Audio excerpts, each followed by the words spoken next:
Hi, I'm Regan Robinson, your host of Future Fit, the only podcast unraveling the secrets of how the world's most innovative leaders stay future ready in a fast-paced world. I've spent over 20 years as a futurist and strategist, transforming top global brands and putting investment-backed startups on paths to sustainable growth. Along the way, I've become obsessed with new ways to prepare for the future, because thinking about the long term once a year simply isn't enough. In each episode, I talk with movers, shakers, and path breakers who share their stories about how they turn uncertainty into their strategic advantage. Throughout our journey, we'll discover unconventional and imaginative ways to help you thrive today while leading your teams into tomorrow. Future Fit leaders know that being prepared for what's next is more than a business decision. It's a way of being. Let's venture together as we co-create a new future readiness playbook. The future can't wait, and neither can I. So, are you ready to get future fit? So today I'm thrilled to welcome Lynn Teo, a trailblazing digital transformation executive with over 25 years experience leading matrix global teams and complex organizations. Lynn is renowned for her expertise in driving growth through the build-out of modern marketing capabilities and is the Chief Marketing Officer of Northwestern Mutual, a Fortune 100 company with $34 billion in revenue that's been helping families and businesses achieve financial security for over 160 years. A true powerhouse, Lynn has led transformation and organizational change in a broad range of industries and has lived and worked in the U.S., Europe, and Asia during her career. One of the many things that I admire about Lynn is that she's a builder of collaborative and inclusive work cultures and was recently, as in this week, named to this year's Forbes Entrepreneurial CMO 50 list. Lynn and I first connected at a podcast summit and then met for a nearly 3-hour tea date a few weeks later, where we connected over our shared experiences and had a refreshingly open, vulnerable, and fun conversation about many things. And so I'm really excited to hear what she has to share with us today. And with that, welcome to this special real-life, in-person edition of Future Fit, Lynn. Thank you so much, Regan. I reflect on our 3-hour tea date with tremendous affection. I think it doesn't happen often in life. Yeah. We clearly were very connected, spiritually and maybe personality-wise. Absolutely, absolutely. So let's start our conversation with a question that I ask all of my guests, which is, what does future ready mean to you?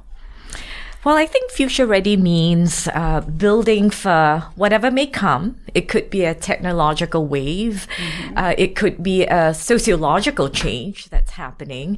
But I think being a very optimistic person by nature, being future ready means you're constantly evolving and you're ready to take yourself and your business wherever it needs to go to optimize on the opportunities that are being afforded to you. Yeah. Well, I think what resonated with me and what you just shared is the positivity. Like having a possibility mindset and being optimistic actually is really important, because then it opens your mind to being open to what the future could hold. That's right. And I think we all want to be our best selves, right? And I think that when you're future ready, you have the tools, the skills to navigate what the future could hold for you, which will, for the most part, be a better future for you than when it was 5, 10, 15 years ago. Yeah, I love that. So your background is incredibly diverse and dynamic. You grew up in Singapore, you were a UX or user experience designer earlier in your career, and I sense that it gives you a unique mindset and approach to tackling change in the future and getting outside our comfort zones like I am today and immersing ourselves in different cultures, whether that's via literature or food or travel, and exposure to different ways of life can actually dramatically widen our thinking patterns. Yes. And this can stimulate our brains to think in unconventional ways and help us effectively think about the future. So how does your unique blend of passions and experiences inform your approach to navigating change and thinking about or strategizing for the future? Yeah. I think that being empathetic to humans serves as a good platform. So I was drawn to understanding people and having that be some portion of my professional life. Here's a little known fact, Regan. Did you know that I was actually supposed to teach? No. I was a teaching scholar in Singapore, Oh, wow. and I was supposed to teach for 6 years before I was allowed to come to the US. But I knew then that I couldn't wait. And so when I reflect on why teaching was appealing to me, it's because teaching is about understanding what the kids need and being able to impart that knowledge. So, I think my first gig out of grad school was at Bell Labs. And back then, user experience wasn't even a term yet. And my official title on my business card at Bell Communications Research was usability engineer or human factors engineer. Oh, wow. And so I think I was very steeped in helping to design systems, applications that was very deeply rooted in understanding how humans behave, what they needed, and creating intuitive, easy to use interfaces. So they're trying to solve a problem, but you're trying to make that process easy for them.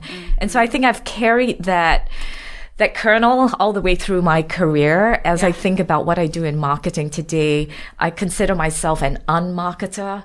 I consider myself someone who is deeply attuned to what people need, how I can help them make their lives better. And it's only in that context that the product or the service that you represent actually takes on meaning. Well, you mentioned systems, which caught my attention. And one of the ways that I sort of prepare my mind to think this way is spending time in nature. Through biomimicry, like we know by observing, the complex patterns that happen in nature can actually inspire new innovations. I know you love walking or hiking in national parks. I'm sure that's another also way that sort of opened your mind to the possibilities. Yes, absolutely. I'm inspired by the simplest of things. Yeah. So when I'm hiking, I look at the shapes of rocks. I look at how the sunlight filters through the leaves. They're very simple things, but I take a lot of wonder in kind of noticing how the world around me works. Whenever I'm in a car or in a plane, you will always see me picking the seat that's right next to the window. Yeah. And I'm looking out the window because I'm trying to see patterns. I'm trying to see roads. I'm trying to see how villages are organized. Yeah. And so I think being able to think broadly, allowing yourself to have some space and time to create new neural connections in your brain, I think is essential. We all have pretty intense jobs. And I think, when you're able to pull yourself out of your domain, you start to see how things connect in new and fresh ways. Yeah. Well, actually, research shows that when you're in a plane, that shift in perspective is, it's funny, I was talking about this with another guest of mine, because she was talking about when she's in an airplane, it shifts her perspective. And I got so curious about it. I actually went and researched it because that's what I do. And that there is some data that supports that, how it can actually shift your perspective and open it to new possibilities. Absolutely. For me, it's when I'm on top of a horse, which the invitation for you to join me riding at some point is still on the table. That's awesome. But likewise, it's when I'm on a horse and riding and through nature, it actually, not only is it very grounding, but there's a situational awareness that you need to have, and a balance and control in order to actually stay safe. Yes. That I find that I apply that into how I analyze and anticipate future scenarios that could be happening around me. That's right. Yeah. So I was reading a piece by Scott Galloway on the future of CMOs entitled "You're Dead in 18 Months or Less." And so for the uninitiated, Scott is an NYU professor who, I thought this was interesting, is called the Howard Stern of the business world by the New York Times. Yes. And his provocation is that CMOs who aren't looking to evolve their roles away from campaigns and towards one that more affects the business will be a thing of the past in the near future. So Galloway thinks that CMOs focused on supply chain and innovation are the folks who can scan the world and bring great ideas to their company. And you've talked about the importance of distribution. Yes. I'm obsessed with distribution innovation. In fact, I even teach a workshop on it. And so I'm curious, what role does innovation play in shaping your long-term marketing vision and strategy? And how is it helping to position Northwestern Mutual for the future? Yes. So two things, and one might be a new piece of news for you. Regan, but I met Scott Galloway just last week at TED. In Vancouver. It was early in the morning. He was ready to sign books, and I went right up to him and I said hello. And, we reflected. He said, Lynn, I'm not in marketing much anymore these days, but I was well aware he started his career at the intersection of marketing and brand. And and I think the point of view on that is that marketers need to align themselves to what the business needs. Yeah. We are in the business of helping our enterprises be successful. Marketing just happens to be the tool or the avenue by which you do it. Now, I will say that the discipline of marketing is becoming increasingly complex. Right. So as I think about, the digital aspects of marketing, but also marketing intersects really nicely with sales and the distribution model of your service or your product. So the innovation comes through because the discipline of marketing isn't static. There was a time when advertising was kind of synonymous with marketing. Right. And it is still relevant, right? The genius behind that tagline, whether it's got milk or where's the beef, right? There is so much creative brilliance behind it. Right. I think that there's so many other layers of marketing that have come to bear, right? So revenue operations is a new kind of offshoot of marketing. Right. Understanding the funnel and what are all the new channels now that play into the funnel, understanding the marketing technology stack that you now have your disposal, understanding AI and how that's going to help me be much more targeted. I would even say AI is helping us, instill a level of hyper personalization. Right.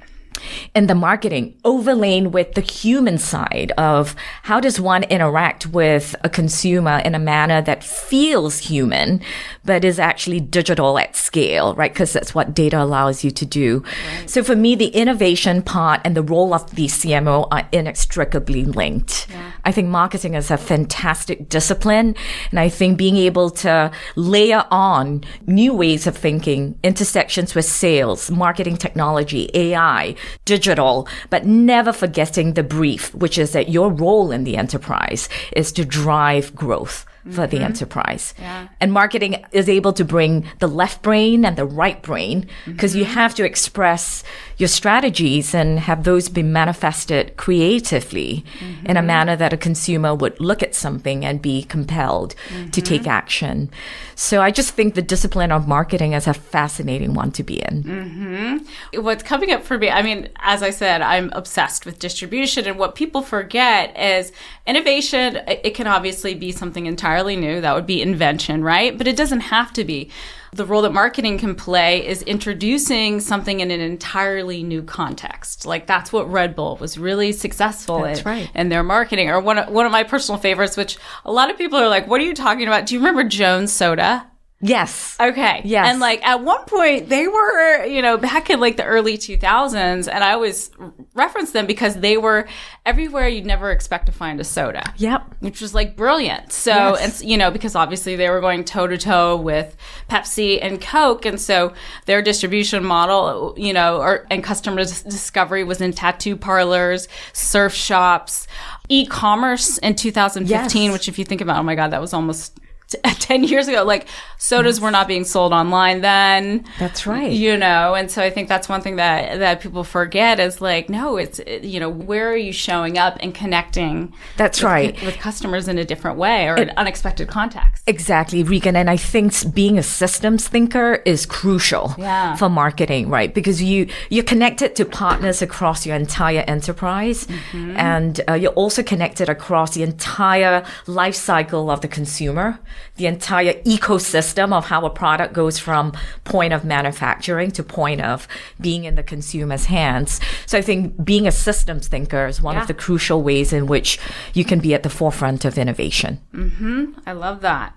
So let's shift gears to the topic of human behavior. So you've talked about the importance of having a consumer-first mindset and understanding what motivates people. Yes. And while a lot of companies talk about being data-driven, what's more important are the insights that come from that data and how you develop a deeper understanding of people and become attuned to their emotion. Yes. And that's why my approach to anticipating the future, so I use a discipline like marketing, but mine's called strategic foresight. Yeah. But my approach is really infused with insights from cognitive science and behavioral science, neuroscience, psychology, even executive coaching, because getting at what's underneath, so those anxieties and fears, which I imagine is really germane when you're talking about financial health, is really key to seeing what others don't see. And so I'm curious, how does your approach, or how do you approach understanding what your customers' motivations and emotions are, and how are you using those insights to anticipate what they could need in the future? Yeah.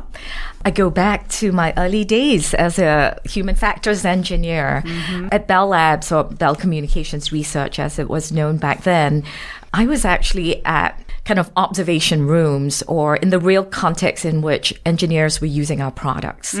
So one example of a product could be an engineer trying to diagnose where the networks are failing across the US. Our clients might be Bell South, our clients might be Comcast. And so I think about those moments when I was seated in the room observing a day in the life, or the 4 hours, the first four hours of that network engineer's day. Fast forward to when I was at Sapient, and back then I led a user experience research team that was very much a part of how creative ideas were conceived of. So those two things go together. And I was, kind of an ethnographic UX researcher. And part of that meant I went and I observed people. I think about the Scripps networks had us redesign all of their lifestyle properties, from home and garden TV to DIY network to food network. And one of the things we did, even before we started designing the web experience or the mobile experience, was we went to people's homes. And I remember being in Knoxville, Tennessee, and actually traipsing around in someone's home because they were showing me the deck that they were building and what were the sources of information that they obtained to help them learn how to do this on their own. So I was in people's homes, Regan, having them keep diaries for 2 weeks before we went out to see them, and then having them show us the artifacts of what they used, either as a resource or as a tool. So it gave me the sense of, for example, one of the insights we learned from that was the notion of the projects that never got completed. So projects that were either too difficult, midway, midstream, too difficult. And so we realized that was a pain point. And so one of the content areas that we proposed was, how do we help people see the various stages of completion of a project, and having them pick up from that particular point and say, here are the things you may have encountered and what you might do to resolve them. So that's another example from when I was at Sapient, helping clients from all industries come up with ideas and connecting the dots between insights and application. In marketing, there's so many avenues, right? You do qualitative, we call them in-depth interviews. You combine them with surveys where you're looking at 2,500 responses and up. And so it's a very careful parsing of the insights that you obtain, and also being able to kind of draw the right conclusions. So Regan, I don't know if you've noticed this in your work, but sometimes you can have all of the results shared across multiple groups, and each group is going to have a slightly different insight coming out of it. Doesn't make one insight right or wrong, but what that tells you is that the insights process requires dialogue. Right. So if you have 5 teams taking their time to assess and analyze what they heard, having that conversation is critical. Yeah. And people don't talk much about the discussion before they arrive at the application of it. People just look at the survey responses and say, okay, 80% of people thought this, therefore we're just going to do this. When in fact, I think the richness of understanding comes in the dialogue that happens. So it sounds like, first of all, like observing in the wild is key to your approach. And then you're also maybe on the lookout for anomalies. Yes. Whenever there's an anomaly that bubbles up, and then that's what causes you to get curious. That's right. And dig in a little deeper, right? And the why. Yes. You probe for the why. Oh, yes. And that's what a survey doesn't let you do. Yes. And you complement that with your qualitative to understand why. Yeah. Well, one of my favorite frameworks is the 5 Whys framework. That's right. which if a person hasn't experienced the 5 whys framework can be a little like shell shocked when you're like, why? But it is really helpful to getting sort of underneath it.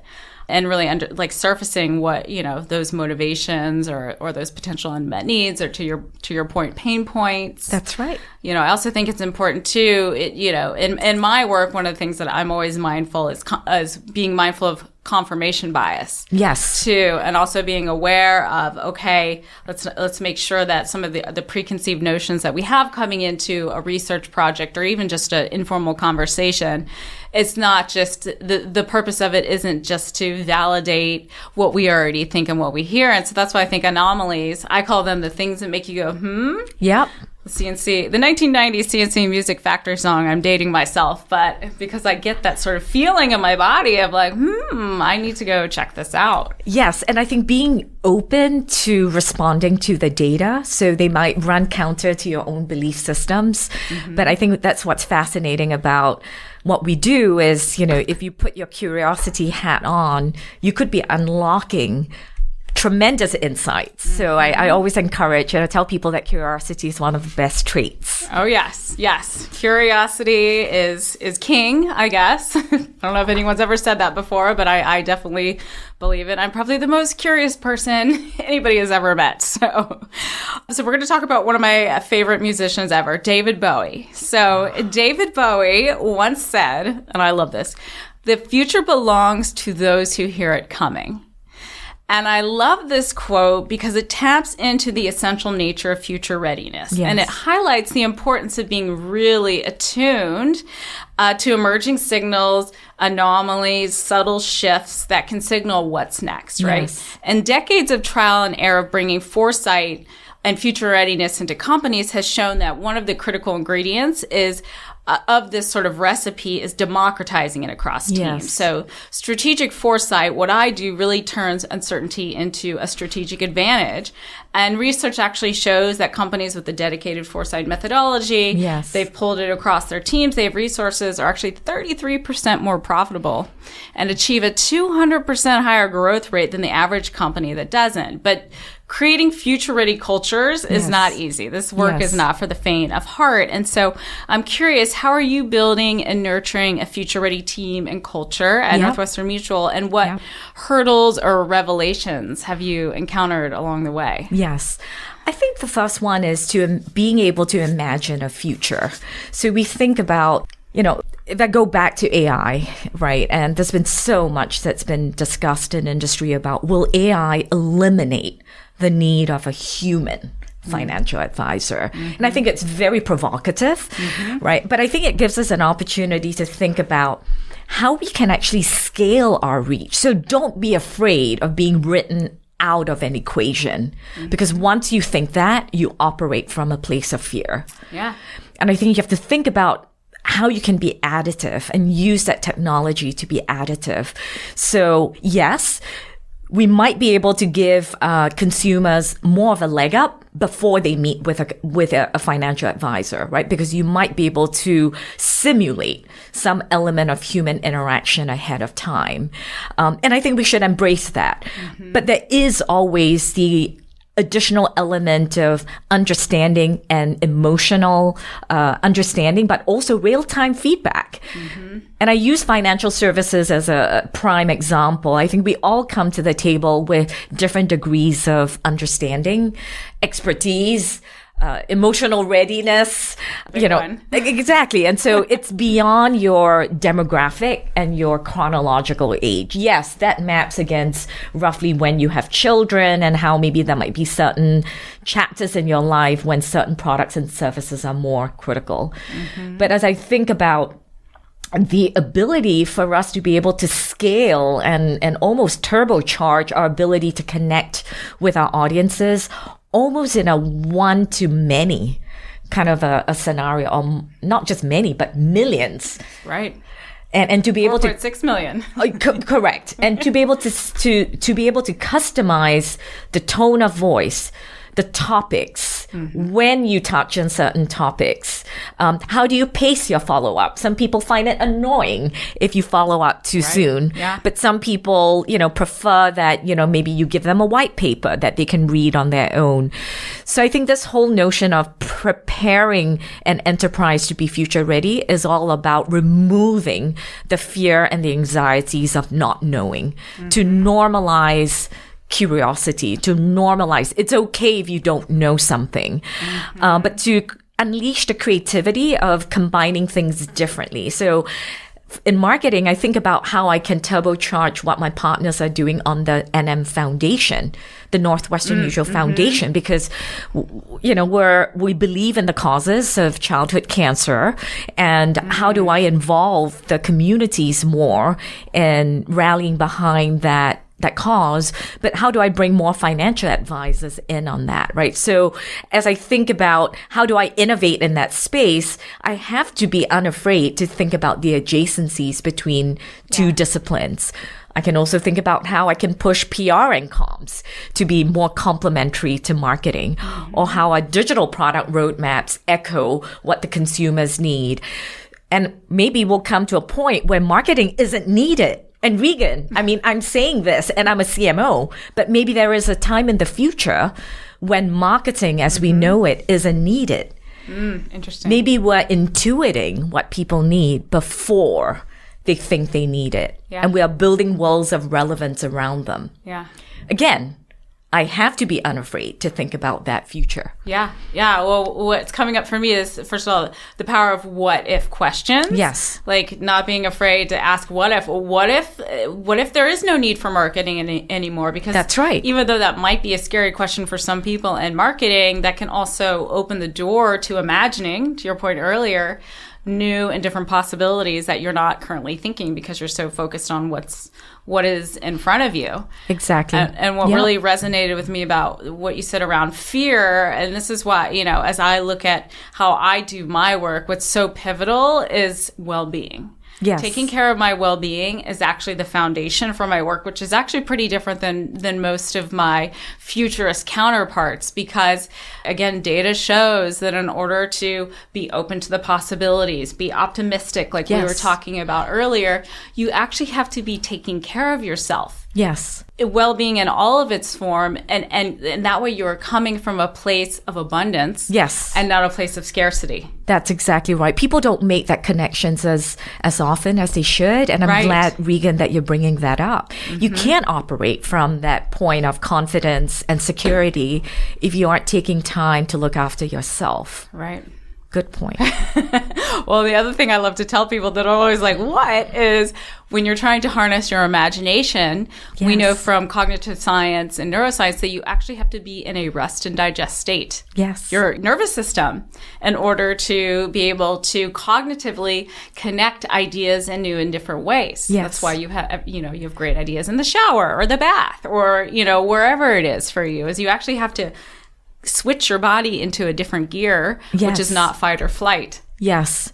And you've just reminded me about the importance of culture, because for someone to feel that level of confidence, they need to be in an environment where they feel supported, they're not anxious. Psychological safety. So important. And when I think about the 20 months that I've been at Northwestern Mutual and what I've been able to do in partnership with my peers, all the other departments, I really give the culture of Northwestern Mutual tremendous credit for it, both in our corporate headquarters, we call it home office, as well as in the field.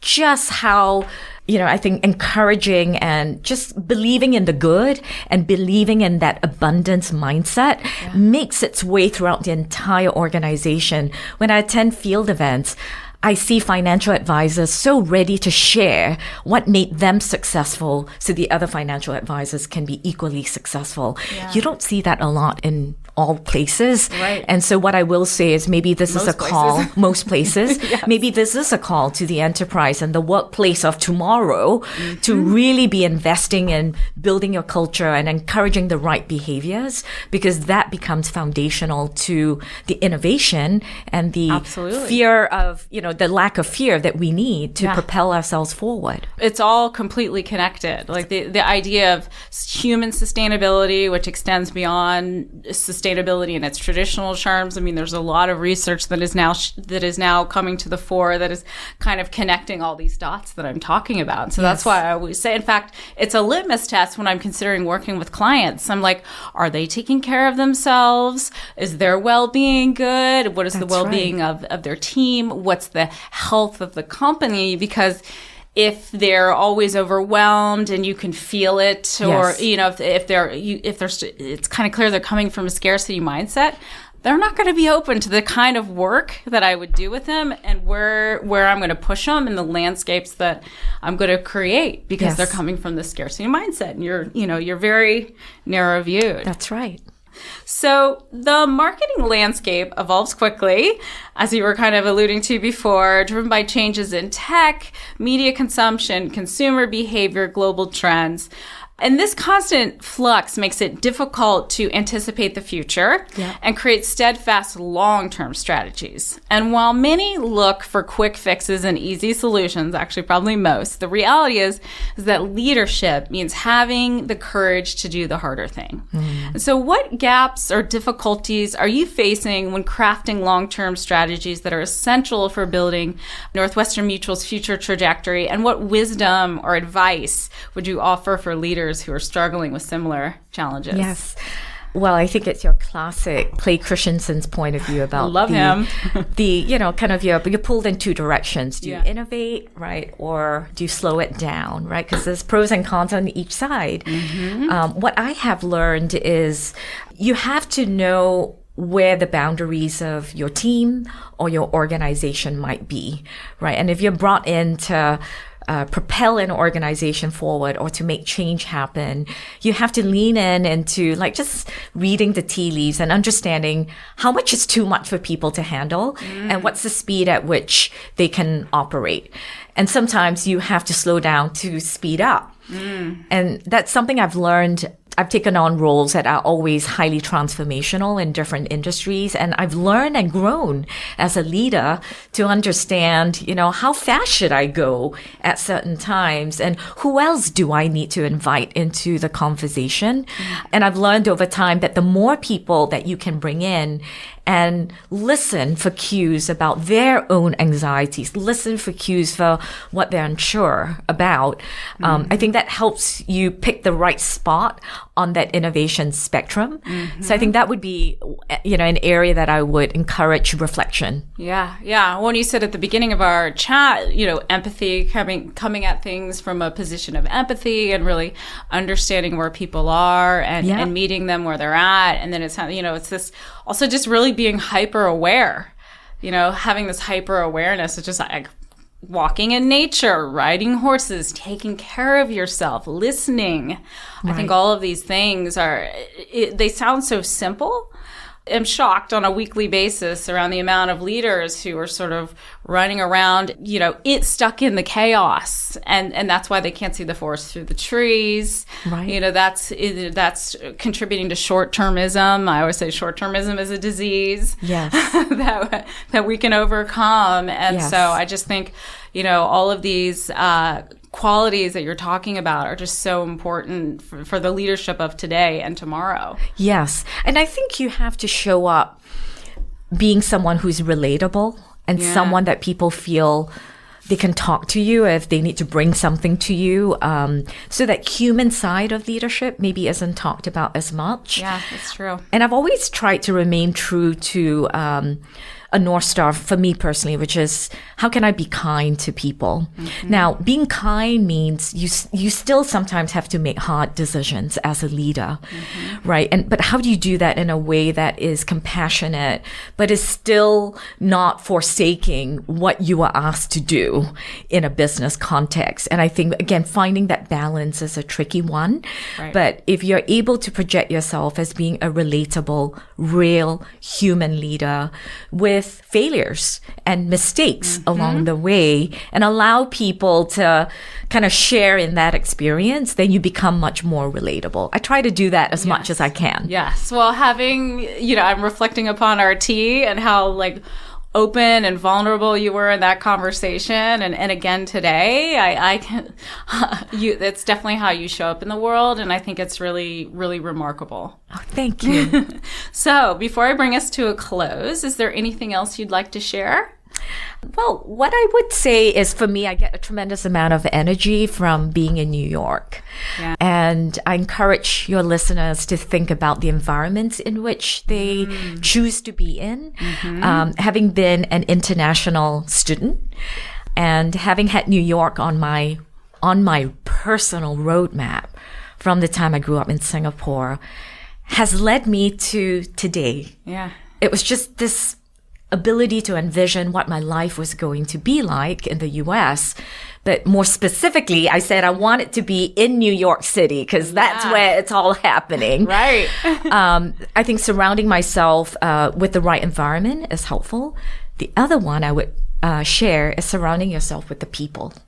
The people that love you, the people that celebrate your successes, the people who dust you off when you fall down, the people who tell you like it is. Yeah. There's just something really nice about kind of that, not the family that you're born into, but the family that you choose, and the family that for whatever reason they're attracted to you. There's always something there. So I would say the environment and the people that you surround yourself with and in, very, very important decisions. It's giving me goosebumps. It's giving me goosebumps. And fun fact, so another thing that we share. Apparently, when I was 10 years old, I told my grandmother, I grew up in Springfield, Ohio, in the middle of nowhere. I said, I want to live in LA, Chicago, and New York.